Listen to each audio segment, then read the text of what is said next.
Israel has vaporized even more F-14 Tomcats. Check out this video that the IDF released of this legend F-14 Tomcat getting struck. So you can see they're targeting dead center mass. Wow. That's gonna be a hard one to come back from. Yeah. These jets are icons. They're legends. Top Gun 3, anyone out there? Little bit of a sore spot when you see these things explode. However, I know what Israel's doing. They're making sure that these bad boys can't go up and try to compete with any of their F-16s, F-15s, or F-35s. Not that that would take place, but when you have air superiority, your mind is like a pit bull. You're taking out everything. So I realize that's what Israel's doing, but could we have just left a couple of these things just for Top Gun Maverick 3? You guys have heard me say it before. Oof, F-14s exploding. Something about that does make my stomach drop a little bit, but Israel's shredded these F-14s as well as F-5s and F-4s. They've done it with F-35Is, F-15s, F-16s, and the Hermes drone. And we're going to dive into the missions of how the IDF torched Iran's Top Gun jets on the tarmac. We're diving into 4 brutal ops in June of 2025 where the Israeli Air Force torched these legendary fighters with the jets and tech that go along with it. So this video is going to hit you like an AIM-9X pulling 25 Gs and splashing you in the face. Yeah, I said it. And stay to the end of the video because I'll give my NFL-style game day strike breakdown of the strike footage itself. We'll step through 3 different strike videos and I'll analyze it based on my cockpit experience as an F-15E combat fighter pilot and F-16 Thunderbird pilot. So Israel's eruption on the Iranian Air Force really started on June 16th with their strikes on Tehran's Mehrabad airport. That was posted on X. It shows F-14s biting the dust. And wow, you see the infrared lock and then you see the weapons just kaboom, smash into those 2 F-14s and then they're left burning on the tarmac. It's like a war movie. It doesn't seem real. It was an all-out octagon cage fight for those drones and they crushed those 2 F-14s. So we're in the age now where drones are taking out not just bombers like what we saw happen in Russia with Ukraine, but now they're taking out fighter jets. And this is a day that we knew was coming. We knew it would happen. So seeing drones strike down fighter jets, at least starting on the ground, this is the first step. Next, we'll likely start to see drones potentially take out fighter jets that are in the air, and things are just heating up. But let's give a little history about these F-14s because Iran actually has a really cool history. These F-14s were flown by Iranian aces in the 80s, but now they're essentially scrap metal since they don't have a lot of the parts to keep these things flying. So the Top Gun days for these F-14s are done, but I want to dive into the jets, the tech, and the ops that those original Iranian Top Gun pilots flew. F-14 Tomcats, F-4 Phantoms, and F-5 Tigers, those were the Shah's answer to the MiG-25 from the Soviets, and the Shah was very US friendly, so it was kind of like he wanted to give the middle finger to the Soviets, and the MiG-25 was kind of the boss of the day. Those MiG-25s would buzz Iran's oil-rich Gulf in the 70s, and they were encroaching on Iranian territory. So partnered with the US, they were able to get F-14s, F-4s, and F-5s. But let's compare quickly the F-14 to the MiG-25. So the F-14 was built essentially, arguably, to kill the MiG-25. Some people might disagree with me, but I would say MiG-25 likely more of a competitor than the MiG-31. The MiG-25's got a top speed of Mach 3, a little bit closer to what the F-14's top speed would be. And then the F-14 has an AWG-9 radar. It's said to be able to track 24 targets, and it can actually target and shoot 6 of those targets. So for its day, it was a very advanced radar, and that radar can probably look out to somewhere around 100 nautical miles out. The MiG-25's radar, in comparison, it's an RP-25. That's a Smerch radar, and it definitely lags the capability of the AWG-9, but the F-14 was made to counter this. And then the AIM-54 Phoenix, that's about a 100 nautical mile range missile, maybe at its max. It's got a 135-pound warhead, and that's kind of what came with the F-14s. And those missiles can strategically crush the MiG-25's missiles of the day, which was the R-40, said to be able to go out to only about 37 miles. And then with the variable swept wings of the F-14, you can hit about Mach 2.3, and you can have a little bit of agility there, but you're not going to be turning too much. And then the MiG-25 with its fixed wing configuration is going to slightly outmatch the F-14. The MiG-25 can push Mach 3.2. And then quickly, the F-14 versus the Soviet MiG-31s. The Foxhound, that's the MiG-31. It's got the Zaslon radar radar, so it can basically match the range of the F-14. It's said to be able to track 10 targets, but then F-14s had multi-track, so it's called target while scan. The F-14s were said to have an early version of that, while the MiG-31s didn't, so likely the F-14 had a higher power radar than the MiG-31. And the MiG-31 sported the R-33 missiles, so it's a little bit better than the previous R-40 missiles, but it's only about a 75-mile range on those R-33s, so they trail the Phoenix slightly. And then Iran ended up getting the F-4 Phantom II. That is a twin-engine setup, J-79 engines, 17,000 pounds of thrust, and all you aviation buffs out there, there's just something about the F-4. To me, it's like the sexy-looking pickup truck of fighter jets. This thing can hit Mach 2.23. It typically carried AIM-7 Sparrows and AIM-9 Sidewinders. It also carried bombs. It was a multi-role fighter specifically meant to go in, strike targets, and then fight its way out. It was very versatile, but obviously old, and whether Iran was getting parts for these things and keeping them flying, unless the Ayatollah has a really advanced 3D printer in his bedroom, it's likely these F-4s are not flying much, and if they are, they're getting parts that aren't specifically designed for it, but have been retrofitted. Maybe some help from some partner nations of Iran, like China and Russia,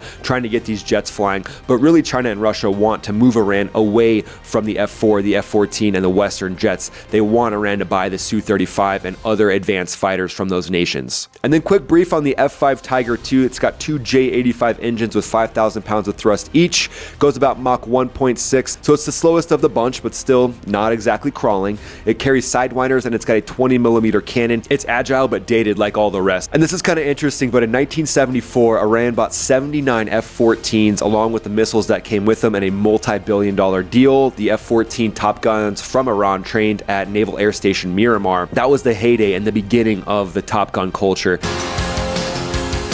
And then the 1979 revolution cut U.S. ties, but Jalil Zandi apparently had 11 kills and ruled the 1980 to 88 Iran-Iraq war, supposedly downing a MiG-25 with a Phoenix in 1982.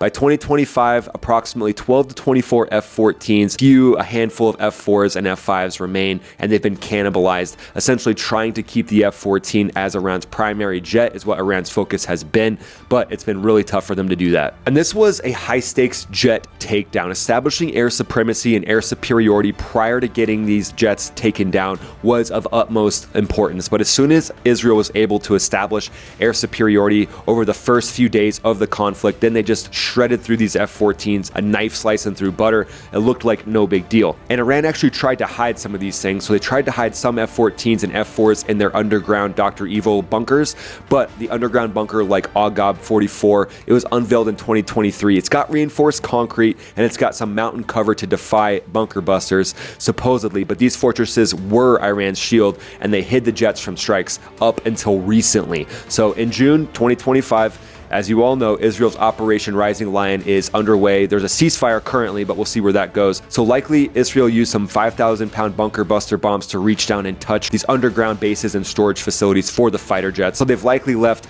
dozens of these fighter jets in ruins in underground bunkers, so we can't exactly do battle damage assessment on that. So the Global Hawk drone is likely doing battle damage assessment on the most recent of these F-14 strikes, and I'm going to step you through each one of these little operations, but we'll likely get more battle damage assessment because the last F-14 strike happened just a few hours prior to me producing this video. And those F-14s, F-4s, and F-5s were likely at Agab 44, that bases that Iran uses to store these things. On June 16th, that was the first strike. So I want to call that one essentially the Tehran Blitz because this was at Mehrabad Airport in Tehran. These were likely taken down by drones in this situation. I'll talk about F-35Is taking some of these down and drones taking some of these down. His call sign was likely Spectre, and he was hunched over the screen piloting Harop drones. Spectre in this case is a badass drone operator, and this might be a character in Top Gun 3 Maverick. So drone operators might take center stage in Top Gun 3, just as we've seen with world events how important these drone operators are.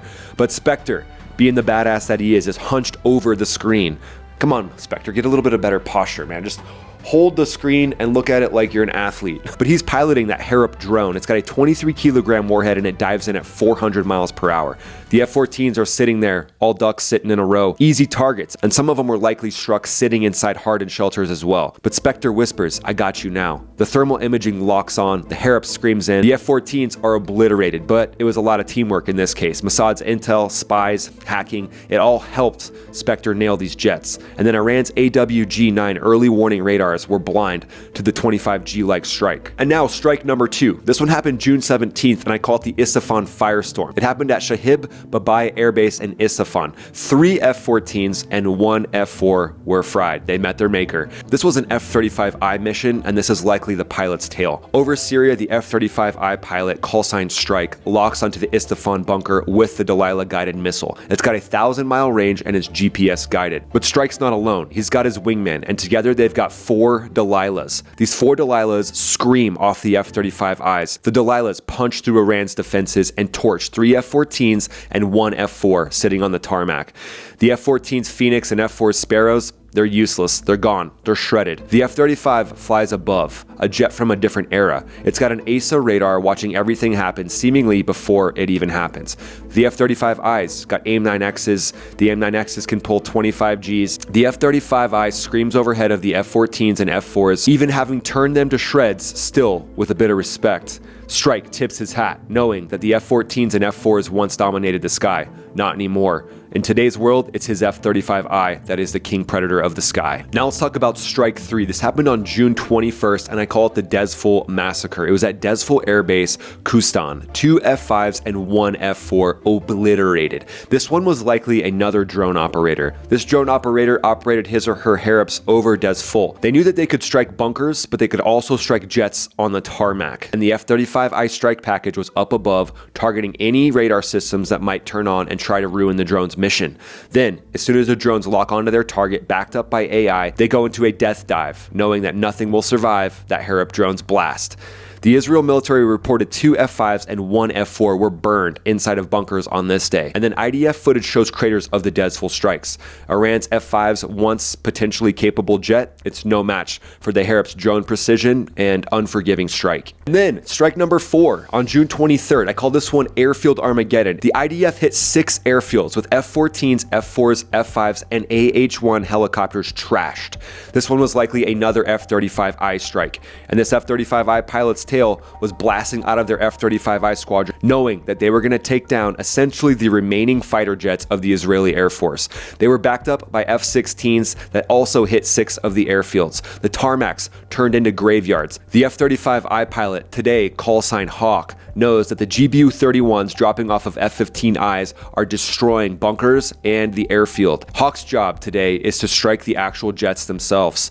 The Delilah bombs were launched a few minutes ago, and they start to strike the hangars and tarmac around the different jets. And then as Hawk rolls in, he unleashes the fury of 500-pound JDAMs that smash into the remaining jets, basically dealing the death blow to the Iranian Air Force. And what arsenal did Israel use for these attacks? So the F-35I Adir, that's Israel's crown jewel stealth jet, goes up to Mach 1.6. It can defy radars as its ASA is used to detect and jam radars. Its data link syncs up with drones and missiles. It can talk to other jets. Its communication ability to use Harop drones and other CCA's combat collaborative aircraft is unmatched. And falling off of the F-15I were likely GBU-31 and GBU-28 bunker buster penetrators. Now let's break down the strike footage from these 4 different strikes, and I'll discuss the strike footage as it happened. Welcome to the NFL game footage review. Oof, this F-14's, oh, ouch. Dang, direct center mass hit. You're not walking away from that one. You're not going to walk that one off. Wow, that one had a hardened shelter right next to it, that wall there.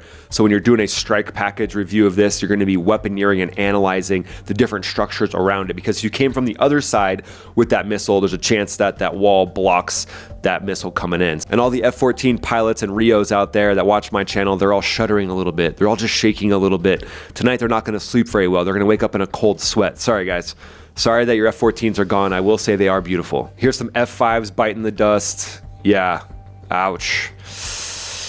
Man, these once iconic fighter jets now just turned into cheese graters littering the desert floor. It's just wild to see this take place. Oof, some more F-14s. Ouch.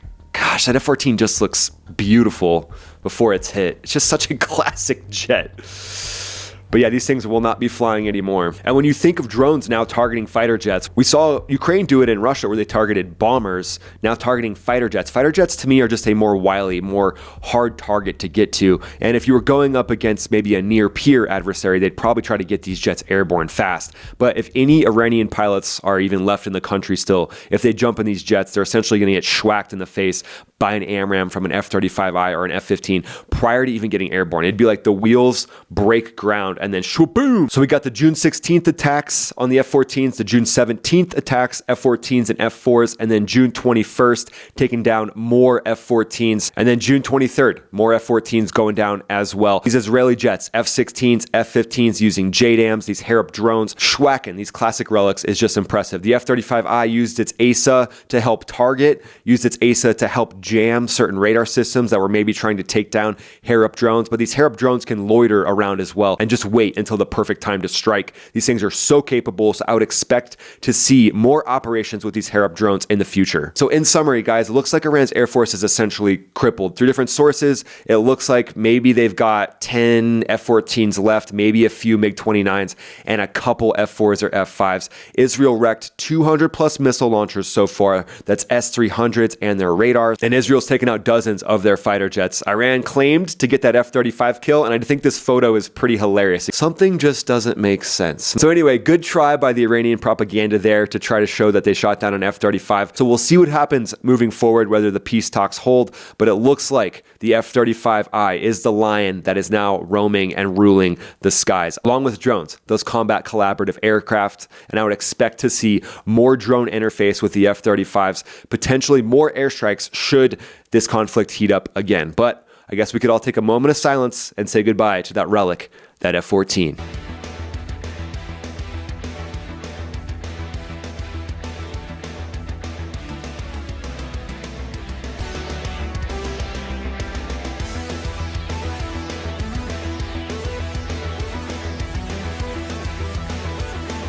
Thanks for watching the video, guys. If you would, check out this video right here. That's the biggest compliment you can give me, is to watch that. It would help me grow my channel immensely, and I could do more videos like this for you. Thanks so much for being here. This is Ryan, also known as Max Afterburner. I'll see you on this video right here. I teed it up especially for you. This is me, signing off.